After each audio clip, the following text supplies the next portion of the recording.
Bueno, entonces vamos a hablar sobre los Incoterm. Recordemos que en este momento tenemos una actualización en la versión para el año 2020. Entonces, digamos, el propósito de la clase, más que adentrarnos en cada uno de los Incoterms, es identificar cuáles son las diferencias que ha determinado la Cámara de Comercio Internacional para esta nueva versión. Antes de eso, recordar que los Incoterms solamente tienen aplicación para efectos de la distribución física internacional, es decir, que los Incoterms no guardan ningún tipo de relación contractual frente al cumplimiento de entrega de las mercancías o frente al recibo a satisfacción de las mismas.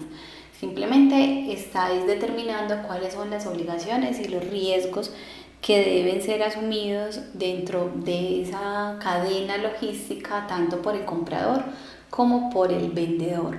Asimismo, no sobra pues como hacer el énfasis que siempre va a ser responsabilidad de la Cámara de Comercio Internacional hacer la verificación, por aquí lo voy a marcar, hacer la verificación respecto a la pertinencia de los Incoterms de acuerdo pues como a las necesidades que se estén generando en el momento frente a los movimientos de mercancías. Vamos a mirar entonces, como les estaba contando, cuáles son los cambios más significativos y ya posteriormente miramos entonces cómo asociar esos Incoterms a efectos de cotización de importación o de exportación. Antes de empezar pues como a mirar los cambios, hacer algunas salvedades, recordar que los Incoterms de ninguna manera son tratados internacionales, es decir, no están asociados nunca con que el país pertenezca o no a alguna, pues como algún ente supranacional o algún bloque económico, en fin, simplemente los Incoterms fueron creados con una finalidad muy específica y es justamente que su uso sea estándar a nivel global y por ende no requiere pues como ajustes a cada uno de los países, que es más o menos lo que les estoy aquí pues indicando, ¿cierto? No se pueden considerar como una ley propia de un país en particular, sino que su uso es estándar. También otro factor bastante importante y es que los Incoterms nunca van a reemplazar o a sustituir los contratos de compraventa. Ese es un error muy común que tienen algunas empresas y es creer que el producto sujeto u objeto más bien de la contratación puede simplemente delegarse a las obligaciones asociadas al Incoterm y de ninguna manera. De hecho, según la Convención de Roma, que es pues como la encargada a nivel internacional de fijar cuáles son las características o condiciones que deben tener los contratos a nivel internacional, nos dice que una de las cláusulas obligatoriamente tendría que hacer referencia no solamente al monto de la negociación, sino a nivel internacional ese monto a qué Incoterm corresponde. Recordar también que los Incoterm no definen propiedad de la mercancía, o sea, el Incoterm nunca va a indicarme quién es el dueño de ella, simplemente está asociado a responsabilidades y riesgos dentro de la cadena logística. Y otro aspecto importante, aquí se los estoy marcando, y es que el Incoterm no aplica para los servicios. Vuelvo y repito, lo vamos a asociar siempre es a las cadenas de logística internacional para los tangibles. Los servicios funcionan de una manera completamente diferente, sobre ellos no aplica, por ejemplo, derechos e impuestos a la importación, no se contratan seguros que den cobertura a los vehículos o medios de transporte, en fin. Entonces siempre vamos a asociar los Incoterm con tangibles.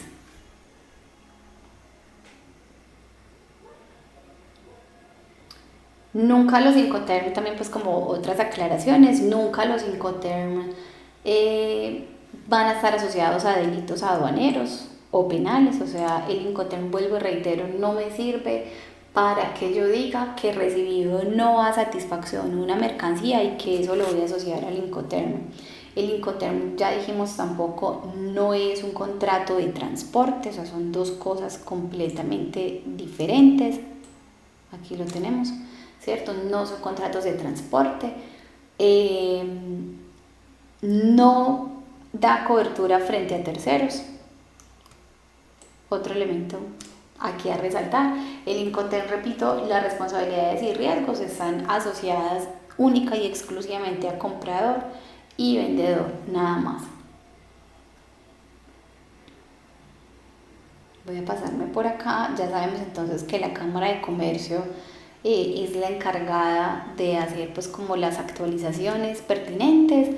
Ya dijimos también, son de aceptación internacional y su función específicamente está asociada con evitar conflictos. ¿Por qué? Porque pues lo más normal es que cuando se presenta alguna inconformidad o una situación adversa, pues cada una de las partes quiera hacer la resolución o dirimir ese conflicto utilizando o recurriendo a las normas particulares de su país. En cambio, lo que nos dice los Incoterm es que desde el principio quedan claras las reglas de juego, digámoslo así, entre comprador y vendedor.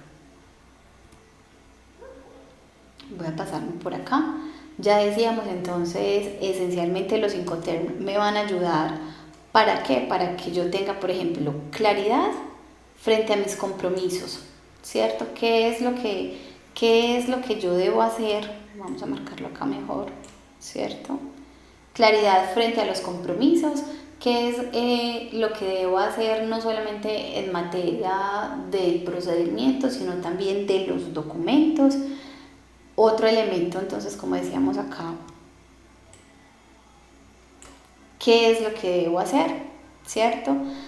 Fija justamente desde el principio, ay, discúlpenme, aquí me equivoqué, fija justamente desde el principio cuáles son los riesgos que se reconocen o que están asociados al movimiento de las mercancías y que por ende deben ser asumidos, como lo estamos viendo también en este otro recuadro, específicamente por comprador y o vendedor, ¿cierto? Nunca vamos a involucrar a un tercero.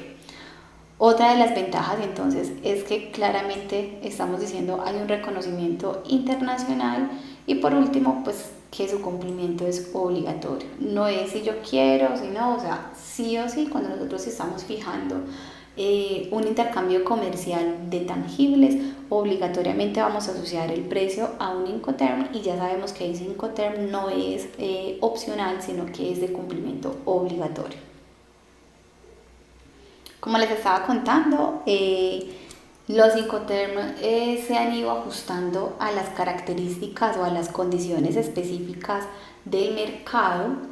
Se originan o nacen por allá en 1919, los crea la Cámara de Comercio Internacional, como les había comentado, con una finalidad muy puntual y era evitar los conflictos o las discusiones que se estaban generando en los intercambios comerciales, porque cada una de las partes, entiéndase por ellas comprador y vendedor, querían dar solución a los conflictos o a las dificultades que se presentaban relacionadas con la calidad de la entrega de la mercancía, pues como ajustadas a sus normas particulares. La Cámara de Comercio entonces se encarga de hacer una revisión para garantizar la pertinencia de los Incoterm y como nos damos cuenta aquí, a partir de 1990 se hace una revisión pues como más detallada o más frecuente de los mismos. Recordemos que 1990 es un año especial porque para la época prácticamente todos los países del mundo habían iniciado ya el proceso de apertura económica. De hecho, pues si miramos la historia de Colombia, la apertura se da justamente en ese año se decreta y se inicia a partir de 1991.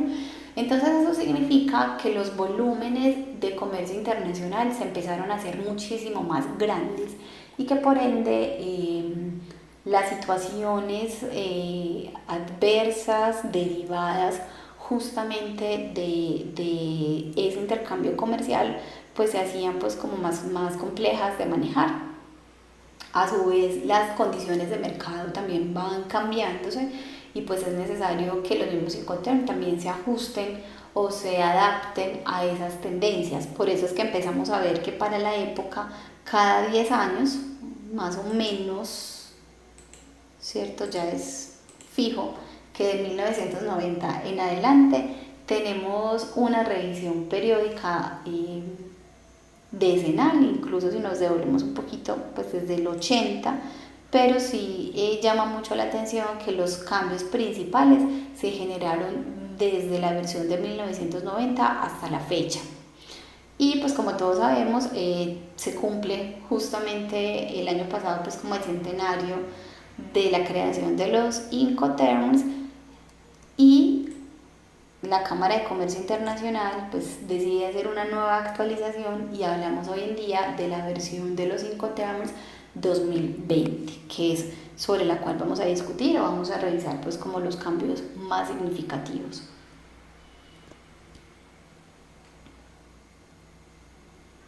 Voy a avanzar por acá para que lleguemos a este punto, ¿cierto? Entonces, ¿qué sucede? Por ejemplo, en la versión 2010, perdón, de la versión 2000 a la 2010 hubo una situación y es que se pasó de tener 13 a 11 Incoterms, ¿cierto? O sea, tal vez fue el año reciente donde hubo un cambio un poco más fuerte, salieron 4 Incoterms completicos e ingresan 2 nuevos que de alguna manera lo que hicieron fue fusionar esos 4 que habían salido ya de la versión 2000. Si miramos la versión 2020, entonces vamos a decir que en esta versión manejamos o seguimos respetando 11 Incoterms, vamos a ponerlo por acá para que no se nos olvide, seguimos manejando 11 Incoterms, ¿cierto? Siguen siendo 11 para la versión 2020.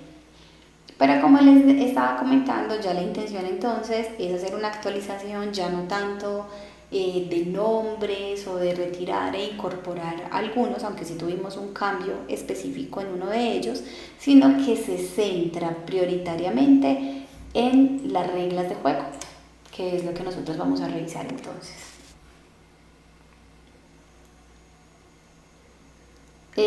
Vuelve y juega las reglas de los Incoterms, entonces prioritariamente las vamos a entender desde estos puntos de vista.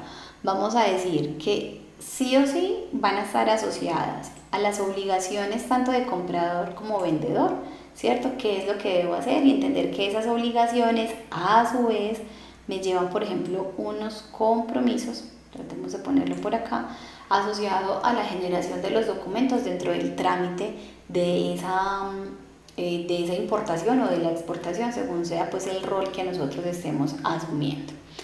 Como les decía al principio, pues que claramente vamos a ver siempre un reflejo del Incoterm en el costo de la cotización. Yo les he pues como enfatizado mucho en clase que el Incoterm no determina una mayor o menor ganancia para el exportador.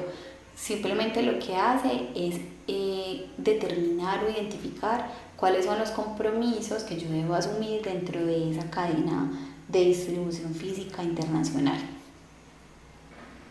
Como hemos dicho, este también me parece esencial reforzarlo y es que es absolutamente obligatorio hacer mención al punto exacto donde se hace la transferencia del riesgo, ¿cierto? Eso se los voy a explicar más adelante y pues claramente que ya el Incoterm me está fijando en qué punto y en qué momento de la distribución física internacional yo como exportador dejo de asumir responsabilidades y se las traslado al comprador.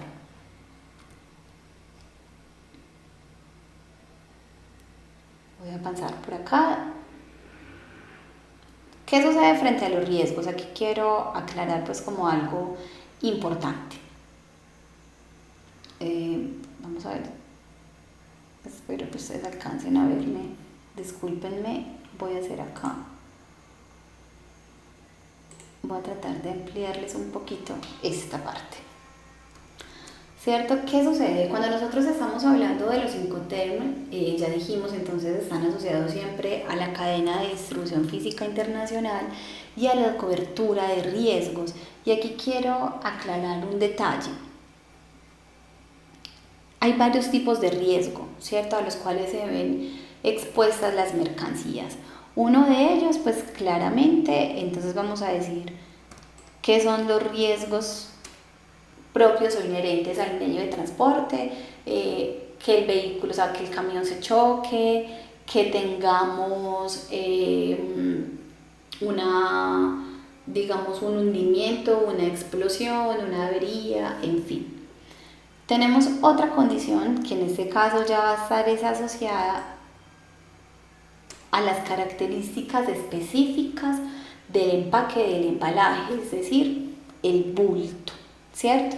Miren lo que dice, hay un peligro que puede ser, por ejemplo, la pérdida de bultos. Recuerden que en logística siempre les digo, ojo que bulto se refiere a cualquier unidad de carga, cualquier elemento, entiéndase por él, como les digo en clase, desde una bolsa plástica hasta un contenedor.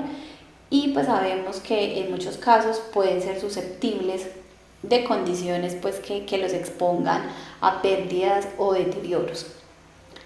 Hay otro peligro bastante usual, así pareciera lo contrario, y es el tema de interferencias humanas.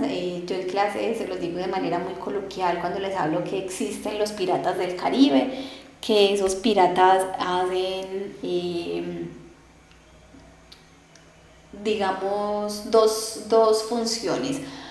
Una de ellas es robar, pero la otra es contaminar las cargas.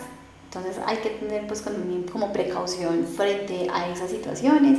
Recordemos que también puedo estar hablando de mercancías que son delicadas y que entonces requieren unas condiciones de transporte particulares. En este caso pues no me puedo dar el lujo de tener rupturas en la cadena de frío, que es uno de los casos pues como que aquí estamos exponiendo. También se pueden presentar situaciones asociadas como a la naturaleza, ¿cierto? Entonces podemos tener terremotos, pensemos por ejemplo en Colombia, que se presentan derrumbes, entonces que nuestro camión va rumbo hacia la zona primaria aduanera y preciso ocurre el derrumbe y pues se ve afectado el despacho de nuestra mercancía. Y pues algo que también podemos nosotros asociar fácil con nuestro país y son situaciones pues ya como de orden público que también puedan afectar. Entonces miren aquí algo importante.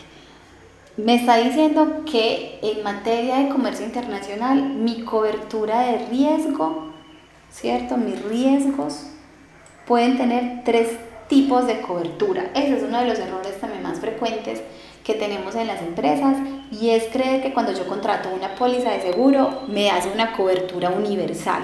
No, la cobertura es determinada, ¿cierto? En una situación particular, bajo unas condiciones que están especificadas en el contrato de la prestación de la póliza de seguro. Entonces aquí les voy a hacer una explicación detallada de cuáles son las diferencias respecto a cada una de las coberturas que nos ofrece la póliza del seguro. Entonces tenemos acá lo siguiente. Entonces voy a tratar pues como de ponerlo aquí un poquito más claro para ustedes. Ustedes me disculpan, me tendrán pues como la paciencia. Resulta que esta aplicación que estoy usando no me deja poner tildes. Ustedes saben que yo soy bastante cansona con eso, pero pues en este caso sí les ofrezco excusas porque no puedo usar tildes. Entonces vamos a hacer la claridad frente a los tipos de coberturas. Tenemos por un lado entonces la cobertura de seguro tipo A. Es una cobertura que vamos a catalogar como una cobertura de todo riesgo. ¿Todo riesgo para qué? Para pérdida o daño, ¿cierto? Sin embargo, bueno, por ejemplo aquí no me deja escribir la ñ, ustedes me entienden que es daño, ¿cierto? Pérdida o daño de la mercancía, pero claramente tiene unas excepciones. Entonces, importante, o sea, todo riesgo, pero si nos damos cuenta entonces no es full cobertura, o sea, me está diciendo, ojo, hay excepciones, hay letra chiquita, letra menudita que nosotros tenemos que leer. Entonces me dice, no me cubre o no me responde si se demuestra que hay dolo.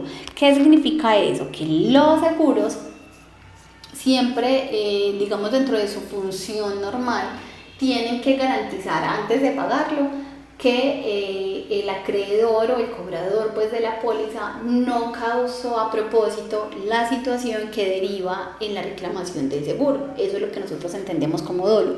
Que yo no lo hice a propósito, que no fue mi intención, que no fue un hecho premeditado, ¿cierto? Entonces una cosa es que yo me estrelle, supongamos que voy en mi carro y me estrelle contra un árbol porque hubo una falla mecánica, y otra cosa es que yo de manera voluntaria decida estrellarme y tirar el carro contra el árbol porque deseo obtener una pérdida total y con el dinero que me dé el seguro, supongamos, comprarme un carro nuevo. Entonces lo primero que me dicen es, ojo, no hay cobertura frente al dolo, tampoco hay cobertura frente a pérdidas de peso y volumen. Aquí me excuso nuevamente por el tema de las tildes.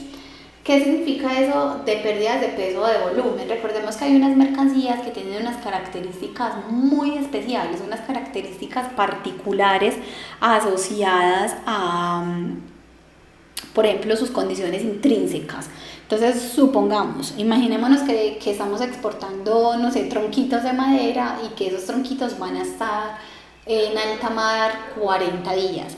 Ese tronquito de madera va a estar expuesto entonces a unas condiciones ambientales que indiscutiblemente van a causar un efecto en él. Esas condiciones ambientales son de qué tipo.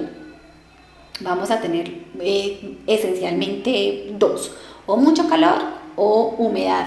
Entonces, si por ejemplo es la condición de mucho calor, ¿qué va a pasar con mi tronquito de madera? Se me va a deshidratar, va a perder peso, incluso va a perder un poco de tamaño. Si es todo lo contrario, si estuvo sometido a unas condiciones de humedad, pues entonces vamos a encontrarnos con un tronquito de madera que va posiblemente a pesar un poquito más o va a ser un poquito más grande de lo que dicen los documentos. Aquí es supremamente importante recordar que cuando se hacen los procesos de los aforos, en los recibos de la mercancía, hay algo que se llaman causales, pues como causales justificables de inconsistencia, y que esas inconsistencias siempre están asociadas es a esas pérdidas o a esas diferencias de peso o de volumen, pero por eso dice causales justificables, tiene que ser que el producto realmente tenga una condición intrínseca, una condición física que me lleve a que la situación se pueda dar, y pues que obviamente no me van a permitir unas diferencias muy grandes. Entonces estamos diciendo que el margen promedio es máximo del 10%. Si no, ya me veo sometido entonces a tener que pagar las debidas sanciones correspondientes porque la información que está en los documentos no coincide con lo que se está observando al momento del recibo o despacho de las mercancías. Bueno, ese tipo de seguro tampoco me da ningún tipo de cobertura frente a desgastes. Ay, que es que, no sé, la ropa me llegó como mareadita, digámoslo así, ¿cierto? Pasa mucho con los textiles, que nosotros decimos como que se marean, como que se manchan. No, ¿cierto? Eso no lo cubre. No me cubre tampoco daños que estén asociados con el embalaje y con el acondicionamiento. ¿Cómo así daños y acondicionamiento? Es decir, embalaje y acondicionamiento, vuelve y juega. Yo como exportador soy el responsable de garantizar que las características del empaque y del embalaje respondan a las exigencias mecánicas del producto, que yo puse, no sé, volvamos al ejercicio de las estivas y los ladrillitos, entonces que decidí montar las estivas sobre los ladrillos y me totearon los ladrillos, pues eso no me lo va a responder. Yo era el responsable de hacer un debido acondicionamiento de esas mercancías. Tampoco cubre demoras, ese es un aspecto bastante importante. Lo que decíamos, hay un derrumbe, pensemos en esta situación particular que estamos viviendo en este momento, donde el mundo está prácticamente paralizado. entonces pues no me cobija demoras. Aquí hago también la salvedad, usualmente en los contratos se suele poner una cláusula que habla de reclamaciones de dinero por incumplimientos en las fechas de entrega. Eso no se lo puedo trasladar a la empresa que me brinda el seguro, ni situaciones asociadas con huelgas y guerra, pues, o conflictos internos, ¿cierto? Entonces ese sería un seguro de cobertura tipo A. Si vamos a mirar entonces ahora la cobertura tipo B, esa cobertura tipo B entonces ya no es todo riesgo, es una cobertura que me cubre incendios, me cubre explosiones, me cubre colisión, ¿cierto? Eso es bastante importante, no importa el medio de transporte, puede estar expuesto a choques, me cubre abordajes. Los abordajes son los famosos piratas del Caribe, ¿cierto? O sea, incursiones de personas que pretendan o bien sea robar o bien sea contaminar la carga. No me cubre vuelcos, descarrilamientos, no me cubre mojaduras, ¿cierto? Ay, que se cayó la mercancía o pensemos que era un transporte marítimo fluvial y el vehículo naufragó, no lo cubre, ¿cierto? No cubre, y eso es importante, pérdida de bultos, ¿cierto? Durante cargue y descargue.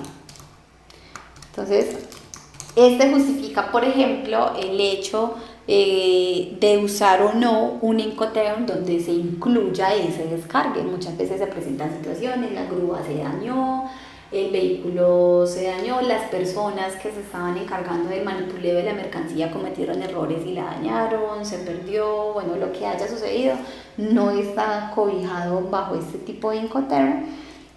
Y sí me cubre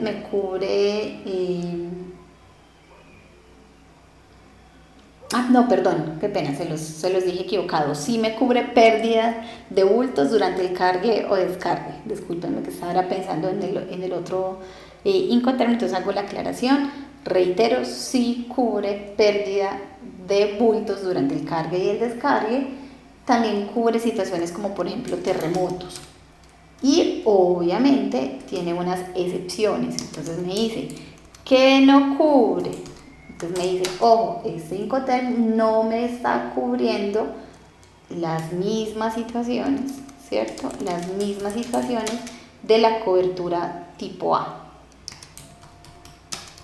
O sea, ninguna de las que están expresadas anteriormente van a quedar sujetas bajo este nivel de cobertura, que es un nivel de cobertura medio.